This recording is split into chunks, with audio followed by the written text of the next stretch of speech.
దేవుడు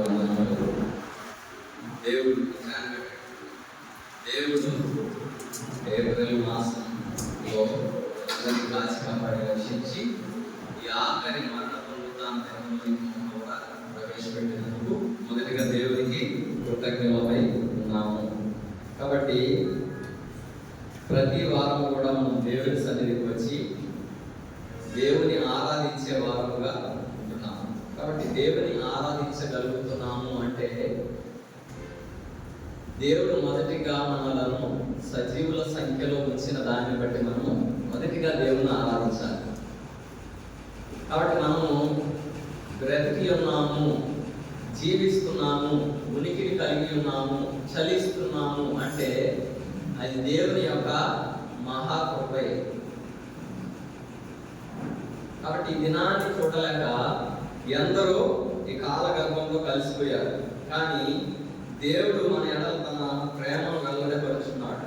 కాబట్టి ఏ విధముగా అంటే దినదినము కూడా నూతనమైన విధానములో తన కరుణ కటాక్షములు వాత్సల్యతలు మన పైన నిలుచుచున్నాడు కనుక మనం నిర్మూలన కాకుండా ఈ దినాన ఇట్టి రీతిగా దేవుడి సన్నిధిలో చేరి రాగలిగాము. కాబట్టి ఈరోజు మనం కూడా దేవుని ఆరాధించే దాని వరకు వాక్య లేఖన భాగంలో నుంచి ముందు విషయాలు చూసుకొని మనం కూడా వాక్యపు వెలుగులో మన హృదయంలో పరిశీలన చేసుకున్న వారిపై దేవుడు మన ఎడల ఎటువంటి గొప్ప కార్యములు చేశాడో వాటిని జ్ఞాపకం చేసుకొని వాటిని తలంచుకొని మనం దేవుని ఆరాధించాలని దేవుని ఆశ ఉంది. కాబట్టి మన ధ్యానం కొరకై యోహాను సువార్త 15వ అధ్యాయము 9 నుంచి 9, 10, 11 వచనాలు మనం అందరం కలిసి చదువుతున్నాం. యోహాను సువార్త 15వ అధ్యాయము 9, 10, 11 వచనాలు కలిసి చదువుకుందాం. తండ్రి నన్ను ఎలాగూ ప్రేమించునో నేను మిమ్మల్ని అలాగూ ప్రేమించి తిని నా ప్రేమ యందు నిలిచియుండుడి. నేను నా తండ్రి ఆజ్ఞలు గైకొని ఆయన ప్రేమ యందు నిలిచిన ప్రకారము మీరు నా ఆజ్ఞలు గైకొనిన ఎడల నా ప్రేమ యందు నిలిచిందురు. మీ యందు నా సంతోషము ఉండవలననియు మీ సంతోషము పరిపూర్ణము కావాలననియు ఈ సంగతులు మీతో చెప్పుచున్నాను. కాబట్టి సహాయం కొరకు ప్రార్థన చేసుకుంటాం. మమ్మల్ని మిగిలిగా ప్రేమించిన మా ప్రియ పరలోక తండ్రి, ఇంతవరకు కూడా పాటల ద్వారా మహిమ పొందారని నమ్ముచున్నాం నాయన ప్రభువా. ఇప్పుడు కూడా మేము కూడా ఆరాధనలోకి ప్రవేశించబోతుండగా నీ వాక్య లేఖన భాగంలో కూడా మేము కూడా నేను ప్రభు ధ్యానించబోతుండగా నిలబడుతున్న నేను కూడా అయోగ్యుడను, అపాత్రుడను, ఎన్నిక లేని వాడునను, బలిహీనుడను, గట్టివాడను నాయన ప్రభా. ఇంతలో కనబడి అంతలో నాయమయ్యే ఆవిరి వంటి వాడను, గడ్డి పువ్వు వంటి వాడను, చేతుల నుండి జారే నీటి బిల్లు లాంటి బ్రతుకు గలవాడని ఒప్పుకొచ్చున్నాను.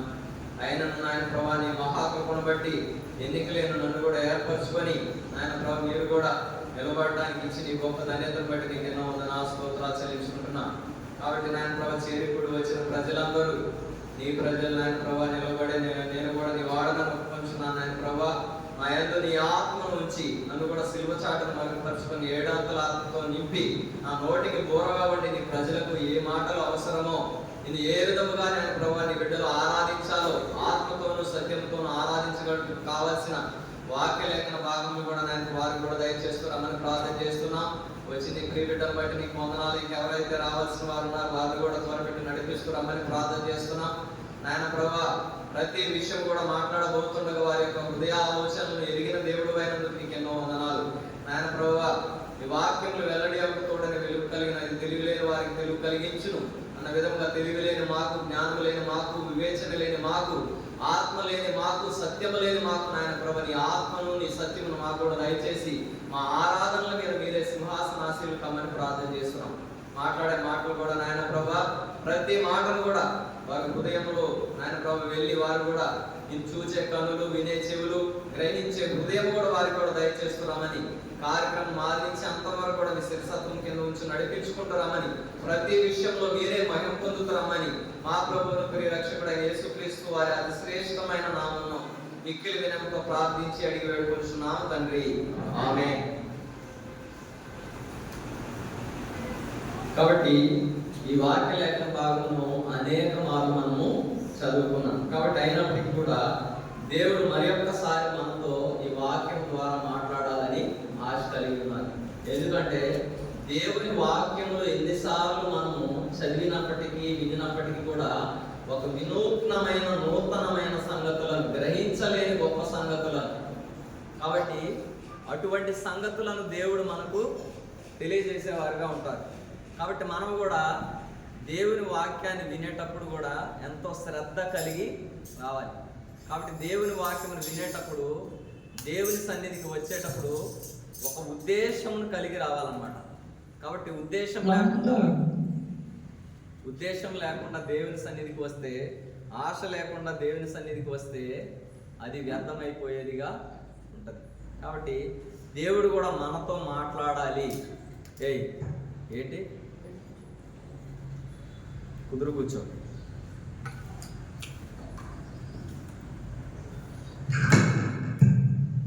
కాబట్టి దేవుని సన్నిధికి వచ్చిన మనం కూడా మొదట మన ప్రవర్తన జాగ్రత్తగా చూసుకోవాలి. ఆషామాషి ఉండకూడదు. దేవుని సన్నిధి టీచర్ ముందు కూర్చుంటే పిల్లలు ఏం కలిగి కూర్చుంటారు? భయం కలిగి కూర్చుంటారు. అలాంటి దేవుని సన్నిధికి వచ్చిన మనం మొదట మన ప్రవర్తన విషయంలో జాగ్రత్త కలిగి ఉండాలి. మనుషులకే భయపడే వారంగా. కాబట్టి దేవుడు ఎక్కడ ఉన్నాడు అని మనం ఎరిగినప్పుడు మాత్రమే మన హృదయములలో అటువంటి భయము, అటువంటి భక్తి ఉంటుంది. కాబట్టి దేవుని ఆరాధించడం అంటే మొదటిగా మనకు భయభక్తులు అవసరం. భయం లేకుండా భక్తి ఉన్నా, భక్తి లేకుండా భయం ఉన్నా అని వ్యర్థమైపోతుంది. కాబట్టి వాక్య లేఖన భాగంలోనికి వెళ్తే, తండ్రి నన్ను ఎలాగో ప్రేమించను, నేను నిన్ను అలాగో ప్రేమించి నా ప్రేమ యందు నిలిచియుడి. నేను నా తండ్రి ఆజ్ఞలు గైకొని ఆయన ప్రేమ యందు నిలిచి ఉన్న ప్రకారము మీరును నా ఆజ్ఞలు గైకొని ఎడల నా ప్రేమ యందు నిలిచిందు. కాబట్టి ఇక్కడ మనము చూడవలసిన విషయం ఏమిటంటే 11వ వచనం, మీ యందు నా సంతోషము ఉండవలెననియు మీ సంతోషము పరిపూర్ణము కావాలనియు ఈ సంగతులు నీతో చెప్పుచున్నాను. కాబట్టి దేవుని ఆశ ఏమైందంట? దేవుని ఆశ ఏమిటంట? మీ యందు నా సంతోషము ఉండవలెననియు మీ సంతోషము పరిపూర్ణము కావాలని. కాబట్టి దేవుని ఆశ అంటే ఏంటంటే మన యందు ఆయన సంతోషము ఉండాలని, అలాగే ఆ సంతోషము ఏ విధంగా ఉండాలంట? పరిపూర్ణమైన సంతోషం కలిగి ఉండాలని ఆయన ఆశయం. కాబట్టి చేరుకుడి వచ్చిన మనం అందరము సంతోషం కలిగి దేవుని సన్నిధికి వచ్చామా? మొదటి ప్రశ్న. ఎంతమంది సంతోషంగా ఉన్నారు ఇవాళ? లేరా? అంటే నేను చూశానని చేతులు పెట్టుకున్నారా? నిజంగా ఉన్నోళ్ళే అక్కడ. కాబట్టి దేవుని సన్నిధికి వచ్చేటప్పుడు సంతోషం కలిగి రావాలి. అది ఎక్కడ తెలుస్తుందంటే, సంతోషంగా ఉన్నామని ఎప్పుడు చెప్పగలం? ఇప్పుడు ఏదైనా పెళ్లికి వెళ్ళాలి, ఒక ఫంక్షన్కి వెళ్ళాలి, సంతోషంతో ఏం చేస్తాం? మనం పొద్దునే వేస్తాం, తల స్నానం చేస్తాం, బట్టలు ఏ బట్టలు అయితే కొత్తగా ఉన్నాయో, బట్టలు అన్నింటిలో మంచి బట్టలు ఏయో ఆ బట్టలు తీసుకుంటాం. ఎందుకని? సంతోషంగా ఉన్నాం, మనం ఒక ఫంక్షన్కి వెళ్తున్నాం కాబట్టి ఏం చేస్తాం? మంచి బట్టలు తీసుకొని వేసుకుంటాం. కాబట్టి మీరు అబ్జర్వ్ చేశారో లేదో, నాకు ఒకేషన్ అంటే ఏమైనా ఉందంటే ఆదివారం. ఎప్పుడు ఆదివారం నూతనంగా ఉండాలని ఆశ కలిగి ఉంటారు. అబ్జర్వ్ చేశారా? తల స్నానం చేస్తా, బట్టలు మంచిగా వేసుకోవడానికి ట్రై చేస్తాను. బయటకు వెళ్ళినప్పుడు కూడా అంత ప్రిఫర్ చేయండి. ఫంక్షన్కో లేకపోతే పెళ్లికో అటు వెళ్ళినప్పుడు కాదు, ప్రతి ఆదివారం కూడా నూతనంగా ఉండాలి. ఎందుకంటే ఇది యెహోవా ఏర్పరిచిన దినం. మనం దీని అంతా ఏం చేయాలంట? చాలాసార్లు మందిరానికి వచ్చినప్పుడు చాలా మంది నూతనమైన వస్త్రాలతో, అంటే మంచిగా ఫంక్షన్కి వెళ్ళినప్పుడు మంచి చేసుకుంటాం. ఆదివారం వచ్చేసరికి, దేవుని దినం వచ్చేసరికి మనకు అంత ఆనందకరమైన దినం. అవునంటారు కాదు? ఒప్పుకోవాల్సింది. బలవంతం పంపిస్తాను. అవునా? నేను ప్రతి ఆదివారం మంచి పాటలు కట్టుకుంటాను. ఉన్నారు ఇక్కడ, ఉన్నారా? చెప్పాలా? అక్కడికి రావాలి. ఎందుకంటే ఇది సంతోషకరమైన దినం. ఎంతమందికి ఈ ఆధిక్యం ఉందో లేదో కానీ ప్రతి ఆదివారం కూడా మనకి ఏం దినమంట? పండుగ దినం. కాబట్టి సంతోషం కలిగి జీవించాలి. ఎందుకంటే దేవుని ఆశయం ఏమంటే మీ యందు నా సంతోషం ఉండవలననియు మీ సంతోషం పరిపూర్ణము కావాలననియు ఈ సంగతులను మీకు చెప్తున్నాను. కాబట్టి మనము కూడా ఈ సంతోషం కలిగి ఉండాలి. పరిపూర్ణమైన సంతోషం కలిగి ఉండాలంటే దానికి ఒక కండిషన్ ఉంది. పిల్లలు ఇక్కడ చూడాలి, మీ బైబిల్ చదవాల్సిన చెప్పే వాక్యం. కాబట్టి ఈ సంతోషం మనం కలిగి ఉండాలంటే దానికి కండిషన్ ఏంటంటే 9వ వచనం 10వ వచనం చదవండి. తండ్రి నన్ను ఎలాగో ప్రేమించనో నేను మిమ్మల్ని అలాగూ ప్రేమించదని నా ప్రేమ యందు నిలిచి ఉండి నేను నా తండ్రి ఆజ్ఞలను గైకొని ఆయన ప్రేమ యందు నిలిచి ఉన్న ప్రకారము మీరు నా ఆజ్ఞలను గైకొనిన ఎడల నా ప్రేమ యందు నిలిచి ఉండు. కాబట్టి మనం సంతోషం కలిగి ఉండాలంటే మనం చేయవలసిన సంగతి ఏంటంట? నేను నా తండ్రి ఆజ్ఞలు గైకొని ఆయన ప్రేమ యందు నిలిచి ఉన్న ప్రకారము మీరు నా ఆజ్ఞలు గైకొని ఎడల నా ప్రేమ యందు నిలిచి ఉందురు. దేవుని ఆజ్ఞలు మనం గైకొన్నప్పుడు దేవుడు మన యందు నిలిచి ఉంటాడంట. నిలిచి ఉన్నప్పుడు మీ యందు నా సంతోషం ఉండవలననియు మీ సంతోషం పరిపూర్ణం కావాలననియు ఈ సంగతులు మీతో చెప్తున్నాను. కాబట్టి మనం దేవుని ప్రేమించే వారముగా ఉన్నామా? దేవుని ఆజ్ఞలు కట్టడలు నియమములు మనం గైకొనే వారముగా ఉన్నామా? గైకొనినప్పుడు మాత్రమే మనకేముంటుందంట? చెప్పాలి. ఎటువంటి సంతోషం అది? పరిపూర్ణమైన సంతోషం. చాలా మందికి పరిపూర్ణమైన సంతోషం లేదు. ఎందుకంటే వాక్యములో నిలిచి ఉండని వారిగా ఉంటారు. ఎప్పుడైతే మనం నిలిచి ఉంటామో అప్పుడు మాత్రమే సంతోషం ఉంటుంది. ఎప్పుడైతే నా ఆజ్ఞలు కట్టడలు నియమములు గైకొనే వారంగా ఉంటామో అప్పుడు మాత్రమే మనం పరిపూర్ణమైన సంతోషము కలిగి ఉండే వారంగా ఉంటాం. కాబట్టి యోహాను ఈ సంగతులు రాయగలుగుతున్నాడంటే కారణం ఏంటంటే యోహాను గురించి 2 సంగతులు చెప్పబడింది బైబిల్లో. ఏంటంటే యేసు ప్రేమించిన శిష్యుడు, యేసును ప్రేమించిన శిష్యుడు. రెండో సంగతి చెప్పగలరా? యోహాను గురించి ఒక ప్రత్యేకమైన సంగతి ఉంది. అది ఉన్నాయిలే కానీ కాబట్టి ఏంటంటే యేసు రొమ్మున అనుకోవటం అంటే ఎవరికి సాధ్యం అవుతుంది? అది చిన్నపిల్లలు ఉంటారు, మన పిల్లలు ఉంటారు. మన పిల్లల్ని ఎక్కడ ఎత్తుకుంటాం మనం? ఇక్కడ ఆనించుకొని గుండెల పైన ఆనించుకుంటాం. అది రొమ్మున ఆనించుకుంటాం. అక్కడ రొమ్మున ఆనుకొనిన శిష్యుడు అని ఎవరి గురించి చెప్పబడిందంటే యోహాను గురించి చెప్పబడింది. కాబట్టి ప్రేమ అనే విషయము యోహాను సువార్త అంటే యోహాను గారు రాసిన వీటిలో 69 సార్లు రాయబడిందంట. ఎన్నిసార్లు? యోహాను సువార్తలో 37 సార్లు చెప్పబడింది. అలాగే మొదటి యోహానులో 21 సారి, మొదటి యోహానులో 21 సారి, రెండవ యోహానులో 4 సార్లు, మూడవ యోహానులో 2 సార్లు. దేవుడు ప్రేమ స్వరూపి అని ఎవరు చెప్పారు? యోహాను గారు చెప్పారు, మొదటి యోహానులో చెప్పారు.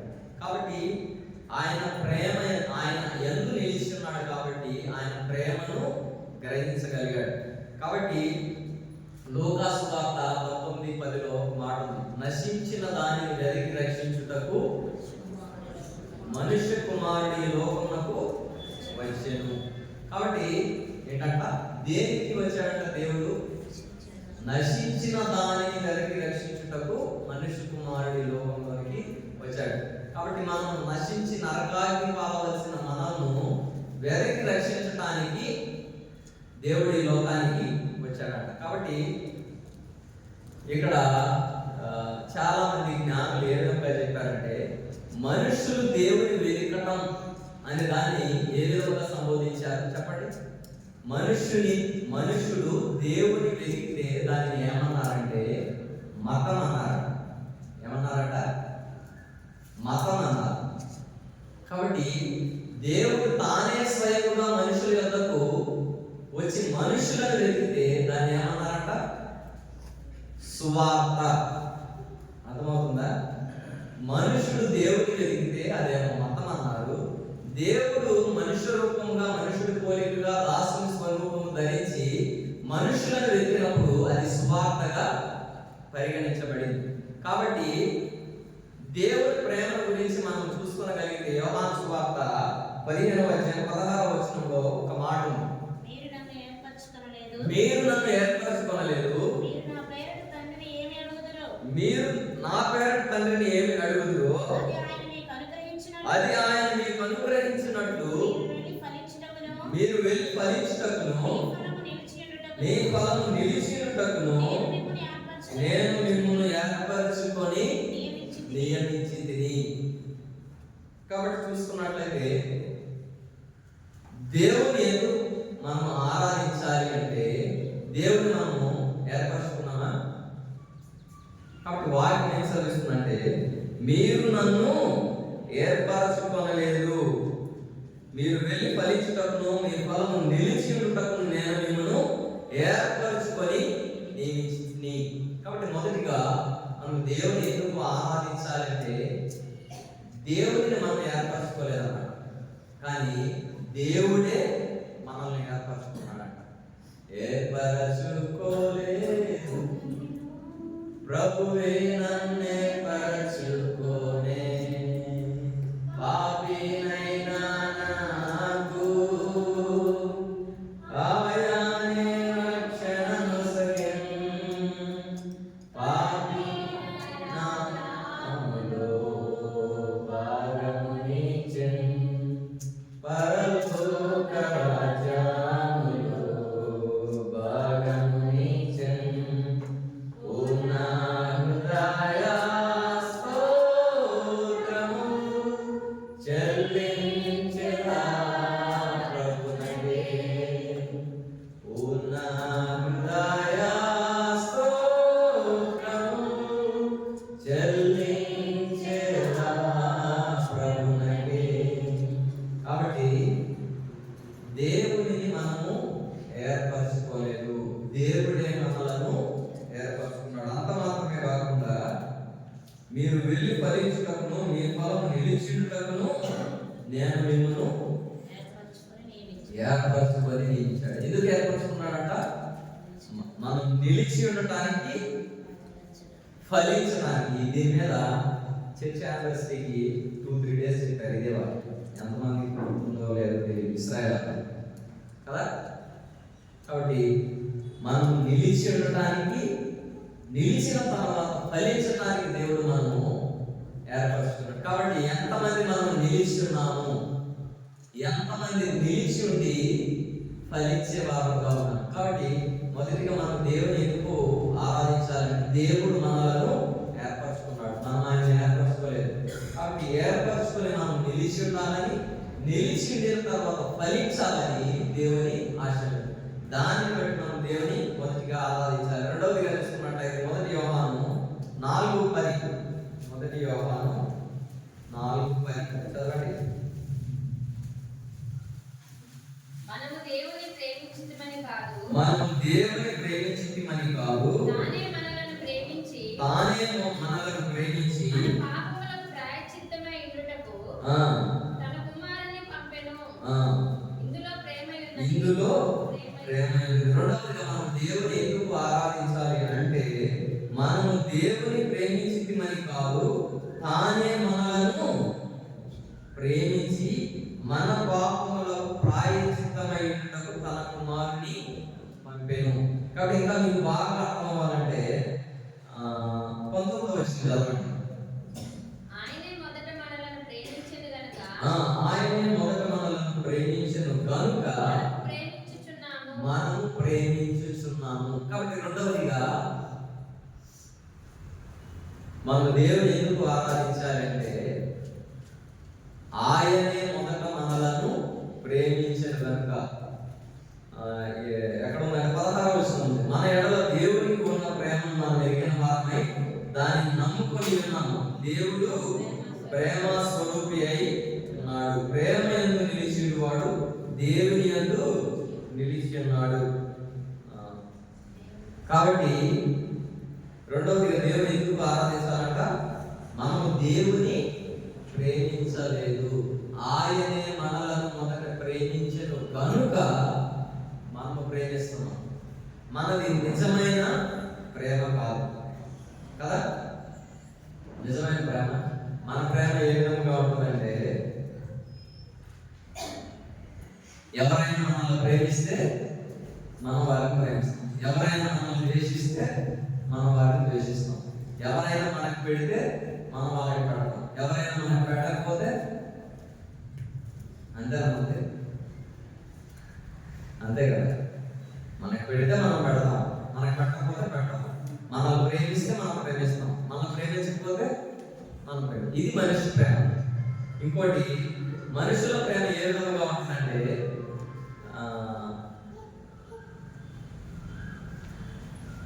మనుషుల ప్రేమ ఏ విధంగా ఉంటుందంటే, ప్రేమించకపోతే కూడా చంపేస్తారు మనుషులు కదా. అసలు మనుషులు ఎవరైనా ఒకరిని ప్రేమించారనుకో, వాళ్ళు మనం ప్రేమించలేదని ఏం చేస్తారు? ప్రేమిస్తావా లేకపోతే నిన్ను చంపేస్తా. ప్రేమించి బలవంతమైన ప్రేమ, బలవంతంగా ప్రేమించబడే ప్రేమ, ఇది మనుషుల ప్రేమ. దేవుడి ప్రేమ ఏ విధంగా ఉంటుందంటే, మన కోసం తన ఆఖరి రక్త పొట్టు వరకు కూడా ఆయన కల్వరిలో కాచాడు. ప్రాణం తీయడానికి ఆయన రాలేదు, ప్రాణము పెట్టడానికి వచ్చాడు. కాబట్టి రెండవదిగా దేవుని ప్రేమ ఎటువంటిదంటే, ఎటువంటి ప్రేమ అంట? ఆయనే మనల్ని ప్రేమించాడంట. కొంతమంది ప్రేమించుకున్న వారి పెళ్ళైన తర్వాత అడుగుతారు, చాలా మంది అడిగే ప్రశ్న ఏంటంటే, మొదట నువ్వు ప్రేమించావా, మొదట ఆయన నిన్ను ప్రేమించాడా అంటే, నేను ప్రేమించిన ఆయన నన్ను ప్రేమించాడు. ఎవరు గ్రేట్ గా గొప్పదాన్ని చెప్తారు, ఏమని? ఏం ప్రేమించలేదంట, ఆయనే ప్రేమించాడంట. ఇంతకు విషయం ఏంటంటే, మొదట ప్రేమించినోడే గ్రేట్ కదా. కాబట్టి దేవుని ప్రేమ కూడా అటువంటిది. ఆయనే మొదట మనలను ప్రేమించాడు కనుక మనం ప్రేమిస్తున్నాం. ఎందుకని? ఆయన ప్రేమించాడు, ప్రాణం పెట్టాడుగా. ఏదో ప్రాణం పెట్టాడు, మనం కూడా ఏం చేయాలి? ఆయన చచ్చిపోయాడు కాబట్టి మన పాపాల కోసం మనకు విమోచన ఇచ్చాడు, రక్షించాడు. కాబట్టి ఏదో ఆదివారం వెళ్ళాలాగా 4 మాటలు ఆరాధన చేసి అది మన ప్రేమ. అంతేనా? అంతేనా? కాబట్టి రెండవదిగా మనం దేవుని ఎందుకు ప్రేమించాలంటే, దేవుడు ప్రేమ స్వరూపి. ప్రేమ లేనివాడు ఆయనను ఎరుగడు. మనం ఆయన ద్వారా జీవించినట్టు దేవుడు తన అద్వితీయ కుమారుని లోకములోనికి పంపెను. దీని వల్ల దేవుడు మన ఉంచిన ప్రేమ ప్రత్యక్షపరచబడెను. మనం దేవుని ప్రేమించమని కాదు, తానే మనలను ప్రేమించి మన పాపములకు, మనం దేవుని ప్రేమించాల, అయినప్పటికీ కూడా తన అద్వితీయ కుమారుని మన కోసం బలిదానంగా ఈ లోకానికి పంపించి మనకు బదులుగా ఆయనను ప్రాయశ్చిత్తార్థ బలిగా ఆ శిలువలో ఇచ్చిన దాన్ని బట్టి మనము ఇప్పుడు ఈ రక్షణను, ఈ విమోచనను మనము ఏం చేస్తున్నామంట? అనుభవించే వారంగా ఉన్నాం. దాన్ని బట్టి మనము దేవుని ఆరాధించవలసిన వారంగా ఉన్నాం. మూడవదిగా చూసుకున్నట్లయితే అపోస్తలుల కార్యములు 2వ అధ్యాయం 47వ వచనం. అపోస్తలుల కార్యములు 2వ అధ్యాయము 47వ వచనం. ఆనందముతోను నిష్కపటమైన హృదయంతోను ఆహారం పుచ్చుకొనుచుండిరి, మరియు ప్రభు రక్షణ పొందుచున్న వారిని అనుదినము వారితో చేర్చుచుండెను. చాలు. ఇక్కడ చూసుకున్నట్లయితే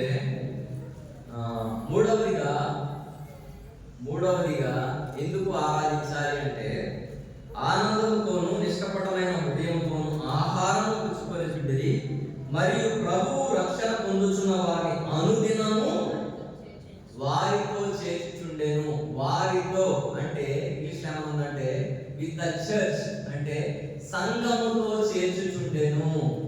కాబట్టి మనం కూడా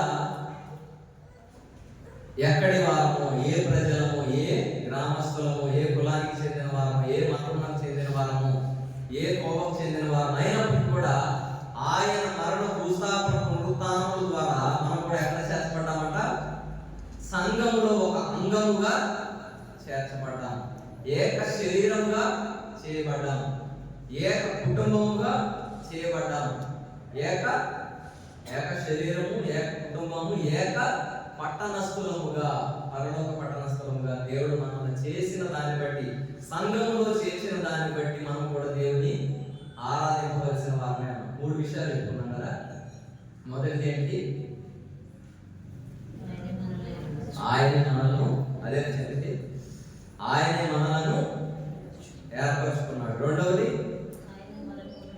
ఆయనే మనలను మొదట ప్రేమించాడు కనుక మనం ప్రేమిస్తున్నాం. మూడవది ఏంటిది? సంఘముతో చేశాడు. కాబట్టి కొన్ని విషయాలు చూసుకున్నాం. దేవుడు మనలను ఏ విధముగా ప్రేమించాడు, how God has loved us. అంటే ప్రేమలు కూడా చాలా రకములైన ప్రేమలు ఉంటాయి కదా. మెల్లమెల్లగా అర్థమవుతుంది, పిల్లలకు అర్థమవుతుంది, యవనస్తులకు అర్థమవుతుంది. చాలా రకాలైన ఒక మంచి పాట ఉంది, ప్రేమ యేసుని ప్రేమ. యాక్చువల్గా పాట పాడదాం అనుకున్నాను కదా, పాడదాం. కాబట్టి అనేక విధములైన ప్రేమలు ఉంటాయి. ఈ ప్రేమలన్నీ కూడా ఒకనొక దినాన ఏమైపోతాయంట? మాయమైపోయేవిగా ఉంటాయి. కానీ నిరంతరం నిలిచే ప్రేమ ఏదన్నా ఉన్నదంటే అది ప్రభు అయిన యేసుక్రీస్తు వారి. అది ఎప్పుడు అర్థమవుతుందంటే మనుషులందరూ కూడా మనల్ని విడిచిపెట్టినప్పుడు, ఎవరు కూడా మనల్ని చేర్చుకున్నప్పుడు దేవుడు ఒకటే మనల్ని ప్రేమించేవాడుగా ఉంటాడు. ఆయన వాక్యం ఒకటే మనల్ని ఆదరించేదిగా ఉంటుంది. చాలా మంది అనుభవంలో ఇది ఎరిగి ఉండవచ్చు, పర్సనల్గా సొంతంగా ఈ అనుభవం కలిగి ఉండవచ్చు. కాబట్టి ఏదో ఒక పరిస్థితిలో మనం కృంగిపోయిన వారముగా ఉంటాం, ఏ పరిస్థితి తోచని వారముగా ఉంటాం. కానీ అప్పుడు దేవుడి వైపు చూసినప్పుడు మనకి ఏముంటుందంట? ఆదరణ ఉంటుంది, నెమ్మది ఉంటుంది, శాంతి ఉంటుంది, సమాధానము ఉంటుంది. కాబట్టి దేవుడు మనల్ని ఏ విధముగా ప్రేమించాడు అనే కొన్ని విషయాలు చూసుకొని మనం కూడా ఆ వాక్యం వెలుగులో దేవుని ఆరాధిస్తాం. యోహాను సువార్త 3:16 మనందరికీ పరిచయం ఉన్న లేఖనం ఇది. దేవుడు లోకమును ఎంతో ప్రేమించెను, కాగా ఆయన తన అద్వితీయ కుమారునిగా పుట్టిన వాని యందు విశ్వాసం ఉంచు ప్రతివాడు నశింపక నిత్య జీవము పొందునట్లు ఆయనను అనుగ్రహించెను. దేవుడు లోకమును ఎంతో ప్రేమించనంట. దేవుడు లోకం అనే విధంగా చదువుతాడు, దేవుడు లోకం ఎంతో ప్రేమించాను అయిపోయింది.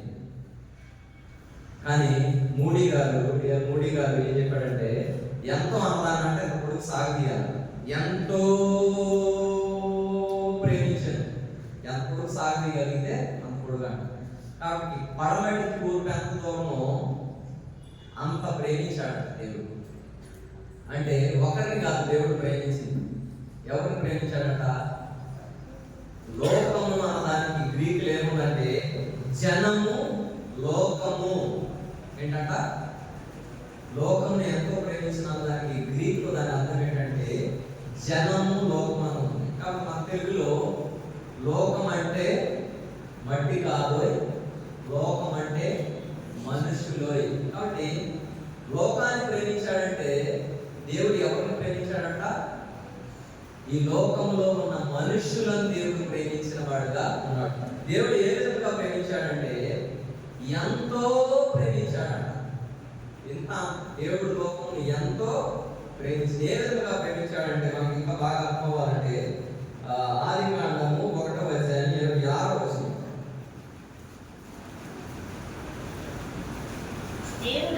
దేవుడు మన స్వరూపమందు మన పోలిక చెప్పున నరులను చేయడము, వారు సముద్రపు చేపలను, ఆకాశ పక్షులను, పశువులను, సమస్త భూమిని, భూమి మీద పాకు ప్రతి జంతువును ఏలుదురుగాక నీవు పలికెను. కాబట్టి మనము చూసుకోవాల్సిన సంగతి ఏంటంటే, దేవుడు మనలను ఏ విధముగా ప్రేమించాడంటే, దేవుడు మన స్వరూపమందు మన పోలిక చెప్పున నరులను చేయడము. కాబట్టి దేవుడు ప్రేమ స్వరూపి అని ఎలా చెప్పగలమంటే, ఆయన స్వరూపంలో మనల్ని ఏం చేశాడంట, చేసుకున్నాడు. కాబట్టి ఏ జంతువును చేసిన ఆయన స్వరూపంలో మనల్ని ఏం చేయాలి అంటే, దేవుడు మన పట్ల అంత ప్రేమను కలిగి ఉన్నాడు. తన స్వరూపమందు అనలేక మన స్వరూపమందు. ఎవరు ఈ మన అంటే ఎవరి? తండ్రి అయిన దేవుడు, కుమారుడైన యేసుక్రీస్తు ప్రభు, పరిశుద్ధాత్మ దేవుడు. కాబట్టి ఈ ముగ్గురు కలిసి చర్చించుకున్నారంట మనుషుని ఏ విధముగా సృష్టించాలి అంటే. ఆఖరిగా వారు చెప్పే సంగతి ఏంటంటే, మన పోలిక చెప్పున మన స్వరూపము చెప్పున నరులను నిర్మించడం. కాబట్టి దేవుడు ఎంతగా ప్రేమించాడంటే, చాలా రకాలుగా మనం భరించుకుంటే ఎంతో ప్రేమించాడంటే, ఆఖరి రక్తపు బొట్టు వరకు కూడా తన యెషయా గ్రంథంలో ఉంటుంది. యెషయా గ్రంథంలో ఏ విధంగా దేవుడు మనం ప్రేమించాడంటే,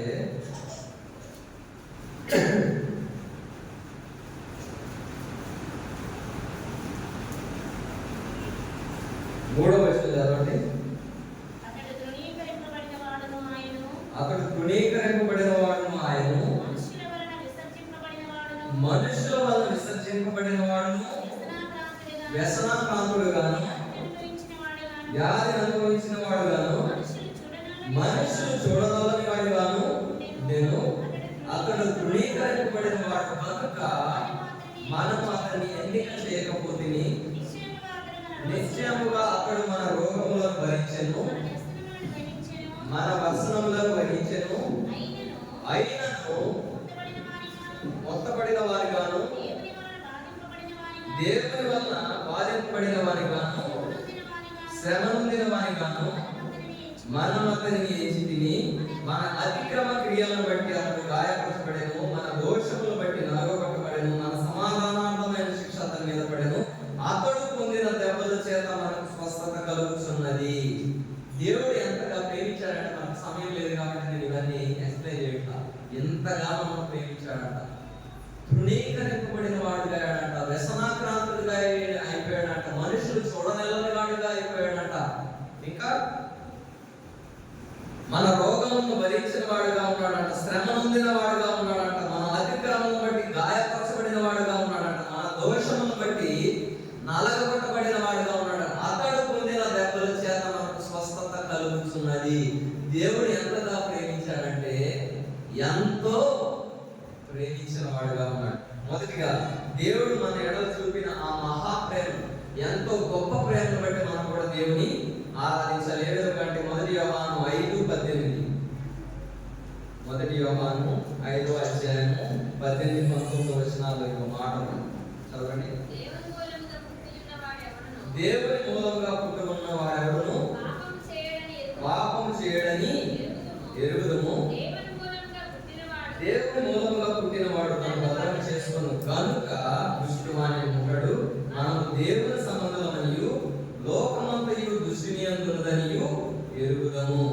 కాబట్టి మనము దేవుని సంబంధమనియు లోకమంతయు దుష్టుని అందున్నదనియు ఎరుగుదము.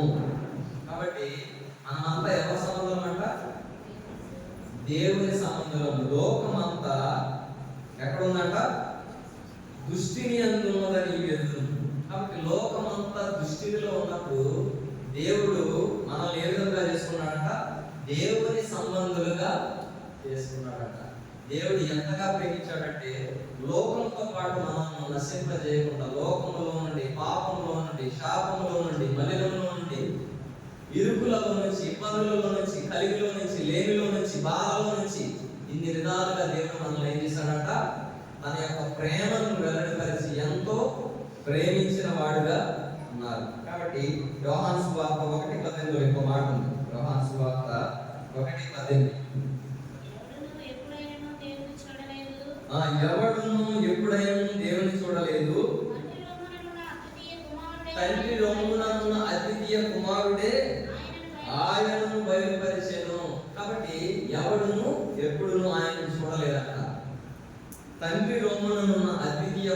అంటే ఆయనను జనదైక కుమారుడు. కాబట్టి యేసుక్రీస్తు ప్రభు ద్వారా మన తండ్రి అయిన దేవుని మనము చూడగలుగుతున్నాం, ఆయనను ప్రార్థించగలుగుతున్నాం, తండ్రి అని పిలవగలుగుతున్నాం.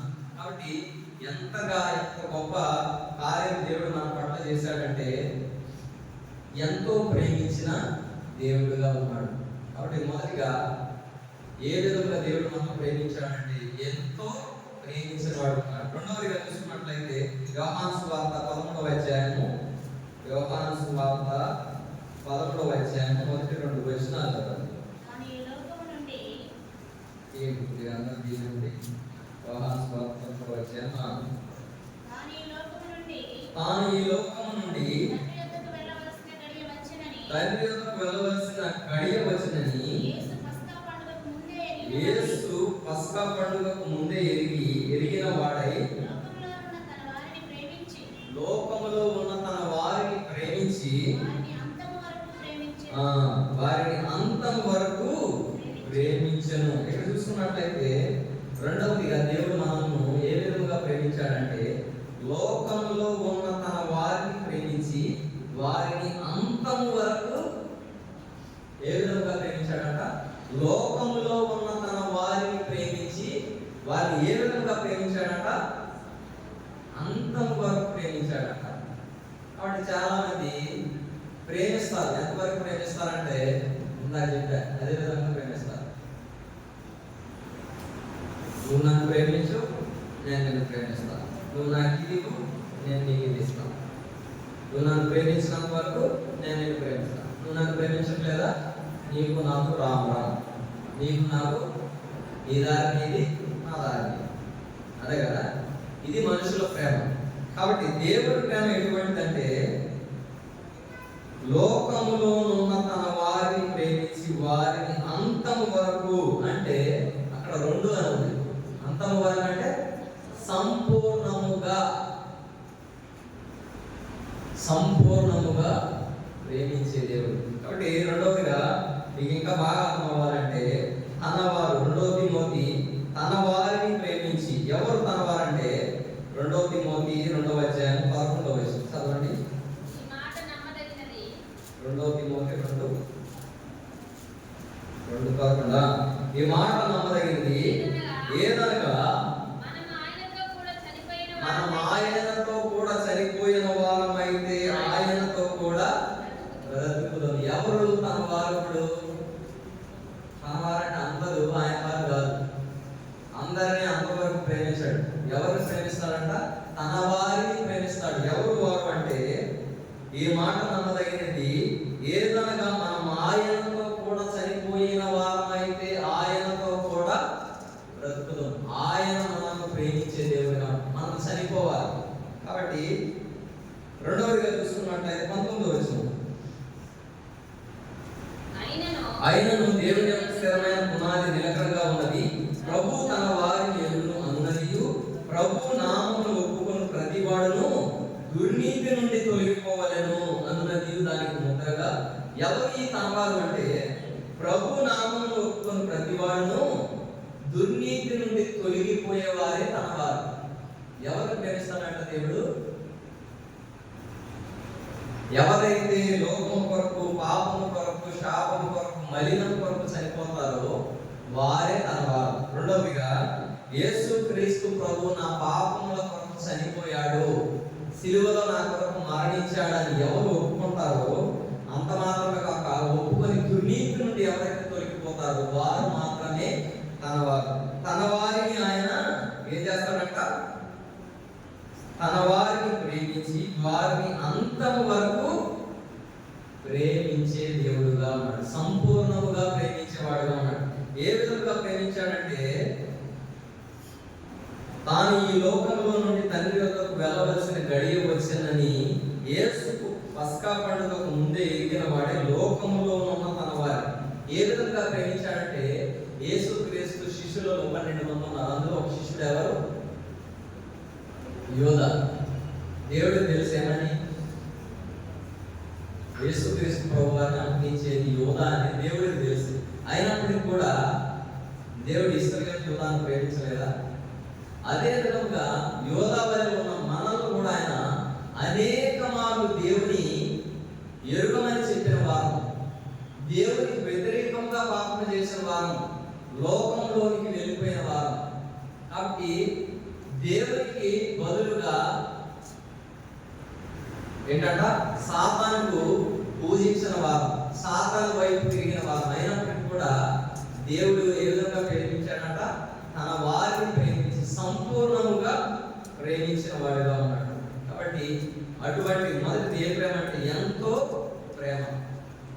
కాబట్టి రెండవదిగా చూసుకున్నట్లయితే అంతము వరకు ప్రేమించే ప్రేమ. మూడవదిగా చూసుకున్నట్లయితే ఎఫెసీయులకు రాసిన పత్రిక 2వ అధ్యాయము, ఎఫెసీయులకు రాసిన పత్రిక 2వ అధ్యాయం 4-5 వచనం. అయినను దేవుడు కరుణా సంపన్నుడై ఉండి మనం మన అపరాధముల చేత చచ్చిన వారమై ఉండినప్పుడు సైతం మన ఎడల చూపిన తన మహా ప్రేమ చేత మనలను క్రీస్తుతో కూడా బ్రతికించెను. కృప చేత మీరు రక్షింపబడి ఉన్నారు. ఇక్కడ చూసుకున్నట్లయితే ఎఫెసీయులకు రాసిన పత్రిక 2వ అధ్యాయం 4-5 వచనాలు. అయినను దేవుడు కరుణా సంపన్నుడై ఉండి మనం మన అపరాధముల చేత చచ్చిన వారు ఉండినప్పుడు సైతము మన ఎడల చూపిన తన మహా ప్రేమ చేత మనలను క్రీస్తుతో కూడా బ్రతికించారు. అరే మూడవదిగా చూసుకున్నట్లయితే ఏ ప్రేమ అంట? మొదటిగా ఎంతో ప్రేమ. రెండవదిగా చూసుకున్నట్లయితే అంతం వరకు నిలిచి ఉండే ప్రేమ. మూడవదిగా చూసుకున్నట్లయితే తన మహా ప్రేమ చేత మనలను క్రీస్తుతో కూడా ప్రేమించెను. ఏ విధంగా ప్రేమించాడంటే మొదటి వచనంలో ఉంది, మీ అపరాధముల చేతను పాపముల చేతను మీరు చచ్చిన వారై ఉండగా ఆయన మిమ్మల్ని క్రీస్తుతో కూడా బ్రతికించెను. కాబట్టి మహాప్రేమ అంటే ఏంటి? ప్రేమలో అర్థం చాలా ఉంటుంది, చెప్పారు కదా. మహాప్రేమ అంటే ఇప్పుడు మీరు చెప్పాలి.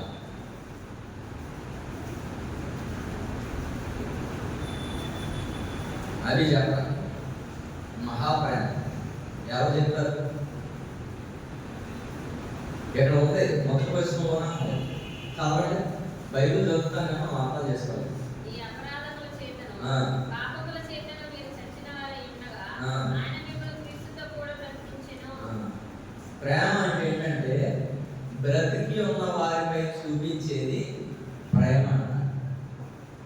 చచ్చిన వారిని ప్రేమించడం మహాప్రేమ. అర్థమవుతుందా? అర్థమైందా? అర్థమవుతుంది. కొంతమంది ఇప్పుడు భార్య ఉంటారు, భర్త చనిపోయినా కానీ ఏం చేస్తారు? ఇంకా కాలం గురించి ఆలోచించుకుంటూ ఆయన ఇలా చేసినాడు, అలా చేశాడు, చచ్చిపోయి 6 సంవత్సరాలు అలా చేశాడు, ఎంత ప్రేమించాడు ఇలా కొంతమంది ఉంటారు. చచ్చిపోయిన 4 రోజులకి గుర్తేసుకొని ఇంకా సంగతి ఏమన్నా. అర్థమవుతుందా?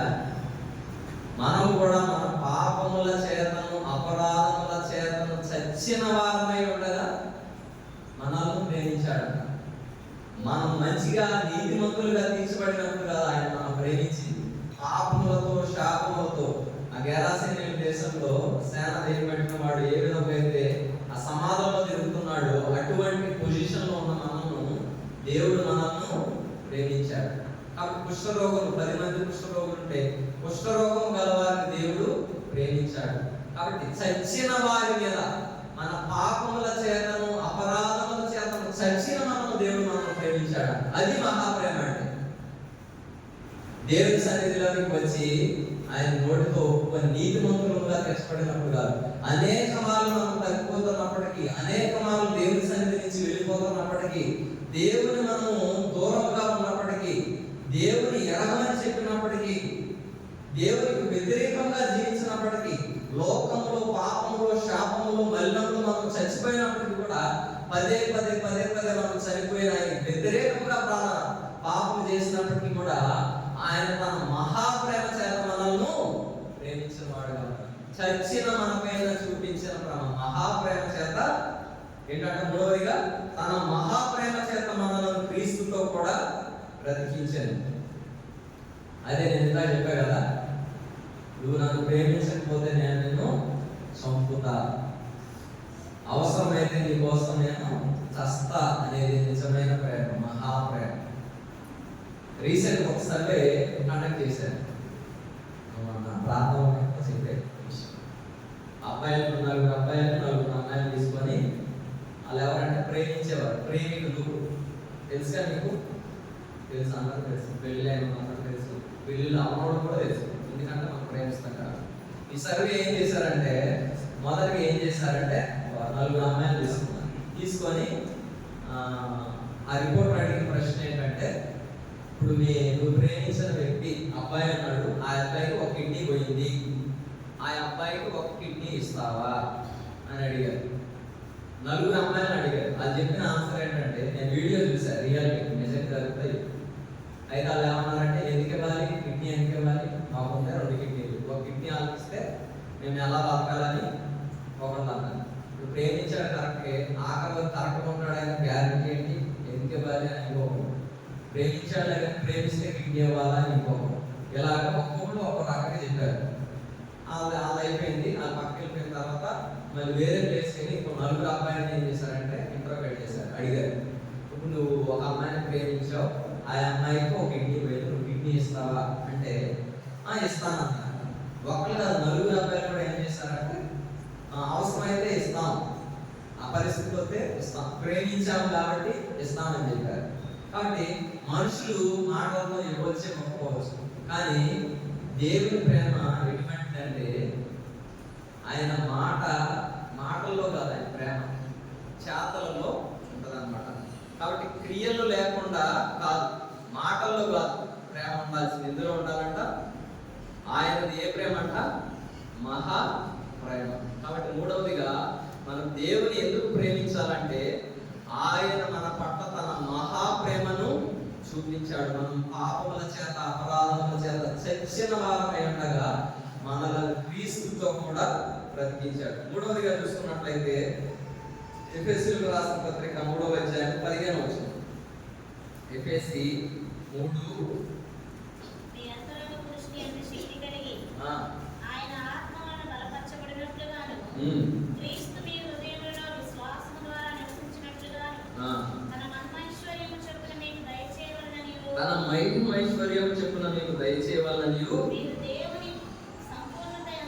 మీరు దేవుని సంపూర్ణత యందు పూర్ణులగునట్లుగా ప్రేమయందు వేరుపారి స్థిరపడి సమస్త పరిశుద్ధులతో కూడా దాని వెడల్పు, పొడుగు, లోతు, ఎత్తు ఎంతో గ్రహించుకొనుటకును జ్ఞానమునకు మించిన క్రీస్తు ప్రేమను తెలుసుకొనుటకును తగిన శక్తి గలవారు కావాలని ప్రార్థించుచున్నాము. మూడవదిగా ఏమి ప్రేమ మీరు చెప్పాలి? మూడవ ప్రేమ ఏంటంటే జ్ఞానమునకు మించిన ప్రేమ. ఏంటంట? కాబట్టి ఈ ప్రేమ యొక్క వెడల్పు, పొడుగు, లోతు, ఎత్తు ఎంతో గ్రహించుటకు. అర్థమవుతుందా? జ్ఞానమునకు మించిన ప్రేమ. ఇక్కడ వెడల్పు, పొడుగు, ఎత్తు, లోతు. వెడల్పు, తర్వాత పొడుగు, లోతు, ఎత్తు. ఏం కనపడుతుంది? సిలువ కనపడుతుంది. ఇక్కడ జ్ఞానమునకు మించిన ప్రేమ అంటే ఆ సిలువలో ఆయన మన పైన అంత ప్రేమను చూపించాడు. పొడుగు, వెడల్పు, పొడుగు, ఎత్తు, లోతు. కాబట్టి జ్ఞానమునకు మించిన ప్రేమ, మనుష్య జ్ఞానమునకు మించిన ప్రేమ, అంత ప్రేమను కాబట్టి మనుషులు వర్ణించలేరు. ఇందాక పాట పాడారు, వర్ణించలేను, వివరింపలేను. యేసయ్య నీవు నాకు. ఒకసారి పాడండి ఆ పాట చరణం. వర్ణింపలేను, వివరించలేను, యేసయ్య నీవు నాకు చేసిన మేలు. వర్ణింపలేను, వివరింపలేను, యేసయ్య నీవు నాకు చేసిన మేలు. యేసయ్య నీవు నాకు చేసిన మేలు. యేసయ్య నీవు నాకు చేసిన మేలు. యేసయ్య నీవు నాకు చేసిన మేలు. యేసయ్య నీవు నాకు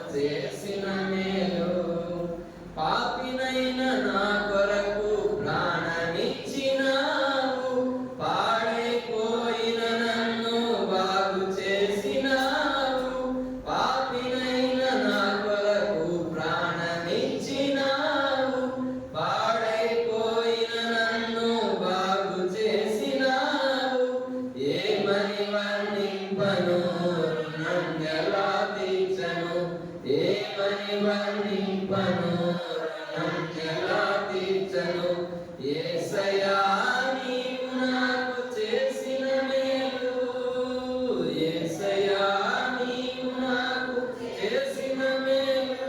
మూడోక్షరం. అంధకారమైన నాకు వెలుగునిచ్చినావు, ఆఖరి పొట్టు వరకు రక్తమిచ్చినావు. అంధకారమైన నాకు వెలుగునిచ్చినావు, ఆఖరి పొట్టు వరకు రక్తమిచ్చినావు.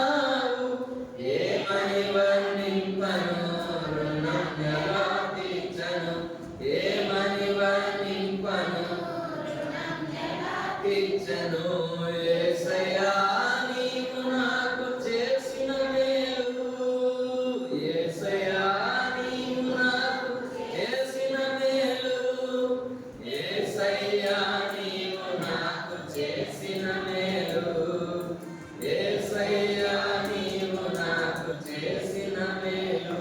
కాబట్టి వర్ణించలేని ప్రేమ, వివరించలేని ప్రేమ. ఒక దైవజనుడు ఏమని చెప్పాడంటే, యేసుక్రీస్తు ప్రభు వారి ప్రేమను వర్ణించాలంటే సముద్రంలో ఉన్న నీరునంతా ఒక ఇంకులాగా చేసి భూలోకంలో ఉన్న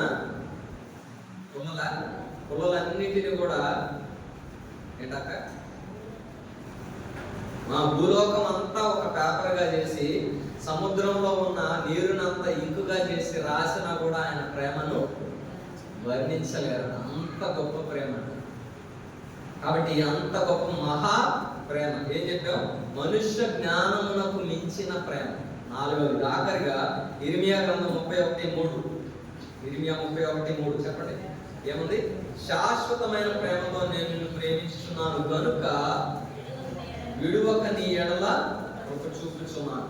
కాబట్టి ఆఖరిగా శాశ్వతమైన ప్రేమ. శాశ్వతమైన ప్రేమ అంటే కొంతకాలం ఉండే ప్రేమ, ఇది నిరంతరం నిలిచి ఉండే ప్రేమ. శాశ్వతమైన ప్రేమతో నేను నిన్ను ప్రేమించుచున్నాను గనుక విడువక నీ ఎడల కృప చూపుచున్నాను. ప్రేమించుచున్నాను, శాశ్వతమైన ప్రేమతో నేను నిన్ను ప్రేమించుచున్నాను అంటే ప్రెసెంట్ కంటిన్యూస్ టెన్స్ అంట. ప్రెసెంట్ లో ఎల్లకాలము ప్రేమించే ప్రేమ. ఎన్ని రకాలు? 5 రకాలు. ఆఖరిగా ప్రకటన గ్రంథం 1వ అధ్యాయం 6వ వచనం చదవండి. ప్రకటన 1:6 చూసుకొని మనం ముగించుకుందాం. ప్రకటన 1:6. మనలను ప్రేమించుచు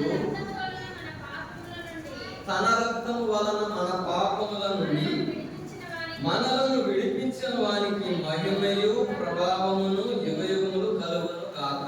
ఆమేన్. ఏంటంట?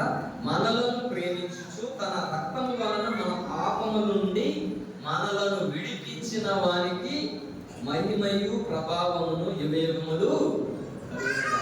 మనలను ప్రేమించుచు. రెండవదిగా మన పాపముల నుండి మనలను విడిపించిన వానికి మహిమయు ప్రభావమును యుగయుగములు కలుగును కాక. ఆఖరి ఏంటంటే శాశ్వతమైన ప్రేమ. 5 ప్రేమలు చూస్తాం. మొదటిది ఏం ప్రేమ?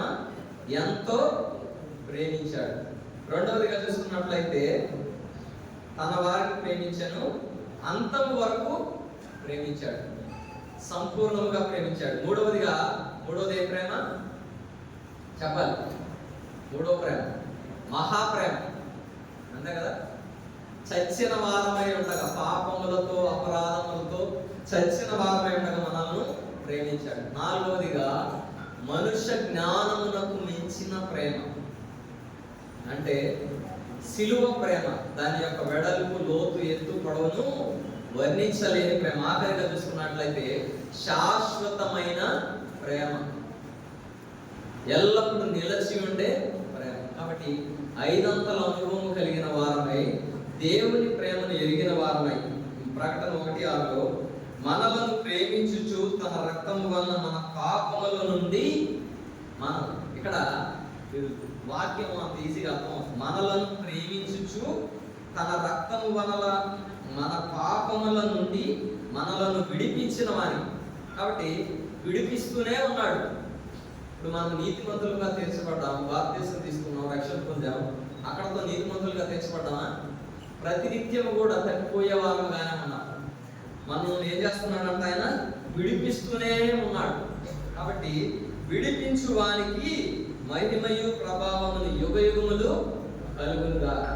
కాబట్టి యుగయుగములు కూడా ఆయనకు మహిమ కలగాలి. కాబట్టి మనం కూడా ఆయన చూపిన మహాప్రేమను బట్టి, ఎంతో ప్రేమను బట్టి, అంతము వరకు నిలిచి ఉండే ప్రేమను బట్టి, ఇంకా మనుష్య జ్ఞానములకు మించిన ప్రేమను బట్టి, శాశ్వతమైన ప్రేమను బట్టి మనం దేవుని ఆరాధించాలి. దేవుడు మనల్ని ఏర్పరచుకునే దాన్ని బట్టి మనం ఆయన ఏర్పరచుకోలేదు. ఆయన మనల్ని ఏర్పరచుకున్నాడు కాబట్టి మనం దేవుని ఆరాధించాలి.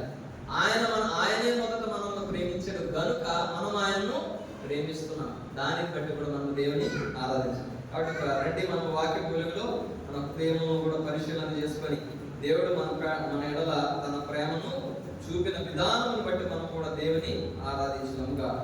దేవుడి కొద్ది మాటలు దీవించి ఆశీర్వదించుగా. ఆమేన్.